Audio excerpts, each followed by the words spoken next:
Broncos country, what is going on? It is your boy Mark here with Marky Sports. Man, oh man, is it a good day again to be a Bronco fan. Patrick Surtain and the Broncos have agreed to a new contract extension, 4 years, $96 million on top of the 2 years that he had remaining. So this brings him all the way through to the 2029 season until he is 29 years old. Guys, we're going to get into this, what it means, and what led to this massive deal of making Pat Surtain the highest paid cornerback in NFL history.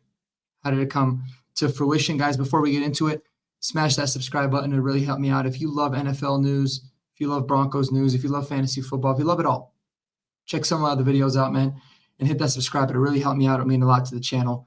I really appreciate it. So, guys, the Broncos have done it again. They have signed their second in-house player in the offseason before they even became an unrestricted free agent.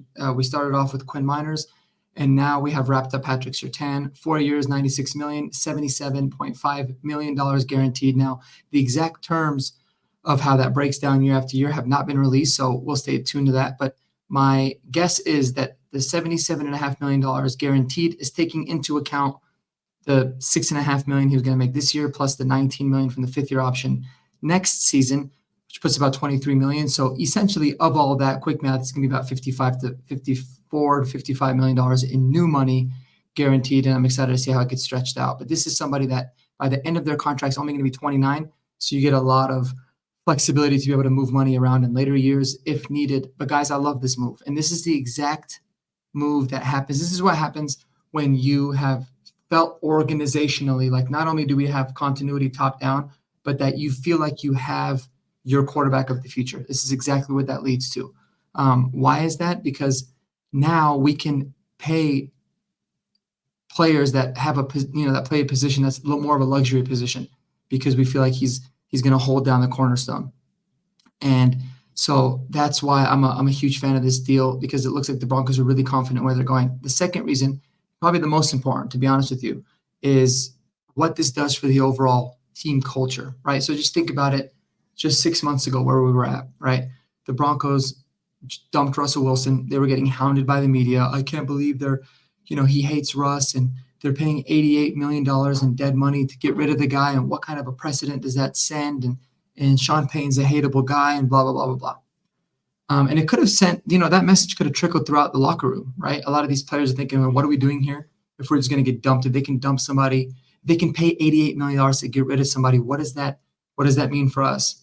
And then afterwards, the Broncos didn't even blink. They just continue on with doing what they do. They paid Quinn Miners, who's somebody that they drafted and developed, to send a message to the team of like, listen, if you do it the right way, if you perform, if you play well, we're going to pay you. We have no problem doing that. And the opposite is true as well. And now they've doubled down, and they said the exact same thing with Pat Surtain by paying him early, 2 years in advance really for him. A year in advance for Quinn Miners. And it sets a precedent, and it sets a culture within the locker room of this organization is not playing around. If you go out there and you develop and you do things the right way and you play well, they will pay you, no problem. And if you don't, then they have no problem letting you go. And I love it.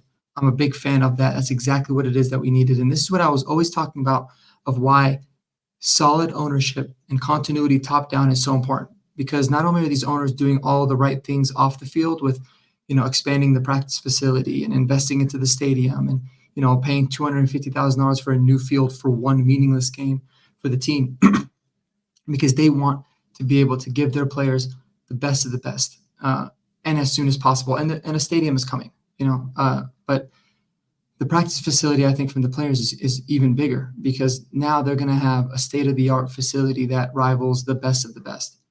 And to take it a step further, they've said not only are we going to be making those investments off the field, but on the field with this roster, we'll do whatever it is that we can. Now, a lot of people don't really understand, how does an ownership group that has a lot of money or is invested in the team, how does it put them in an advantage of being able to sign players when it's a cap? And there is a cap. I get that. And that's a big part of it. But what teams don't understand, and a lot of fans don't really understand, is ownership with a lot of cash and deep pockets makes a huge difference with signings like this. Look at what's happening in Cincinnati with Jamar Chase, right? It's not because the cap situation is not working out for them. It's a cash problem. Because what happens, for example, we'll take the Quinn Miners deal and we'll take the Patrick Surtain deal, okay?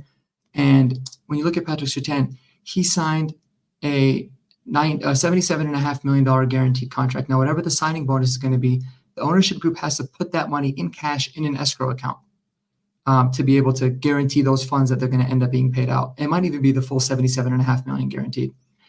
When you look at Quinn Miners, right, 4-year, $72 million. Sorry, I just looked. 4 years, $72 million, $11.5 million signing bonus, $24 million guaranteed. Those things have to go into an escrow. So if the ownership group doesn't have access to that much cash on hand, and this goes throughout all the contracts that they signed, then it makes it a lot more difficult. They have to seek approval from the league to not need to put it into there. It just makes it a mess.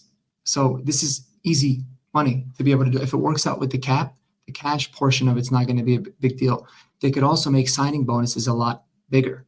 They can pay out a lot more money up front if they wanted to be able to lessen the cap hit for the back end of the contract. It just gives you a lot of ability to be able to manipulate. You want to restructure deals, you can put cash in an escrow and it's done, whereas it's not as easy for other ownership groups in the NFL as well. So Broncos country, we have a lot to be excited about. We haven't even watched Bo Nix play a down in the NFL, but his impact is already being felt throughout the organization, and I hope that we can continue it. But I love this. We've got our 2 core young players on this team locked up. Patrick Surtain is only 24 years old, man. Quinn Miners is 26 years old, and they both play, at a premier spot. I don't think cornerback is top 3, but they're in, the 4th in terms of the most important position on this team. I love it. I love it. Don't forget, guys, when you have elite corners, it doesn't always show up on the stat sheet, right? They're not going to be thrown out a lot. They might finish a game with 0 PBUs, 0 interceptions, 0 tackles. That does not mean that they didn't impact the game, but this is a huge cornerstone signing, and I can't wait to see what happens opposite of Pat Surtain in terms of making this defense get more well-rounded and building this team and building this culture out the right way. Super excited about it. And I can't wait to see who the next young player that we have on this team is going to be, the one to step up and earn himself a big contract and get himself that payday. Guys, that's all I got. We got another video dropping later this afternoon, really going deep dive, breaking down into the Seattle game.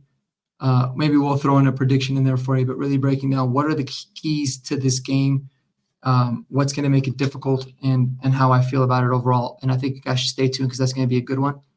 Until next time, y'all. Mile high salute to everybody. Spend time with those people that you love the most. And until next time, peace out.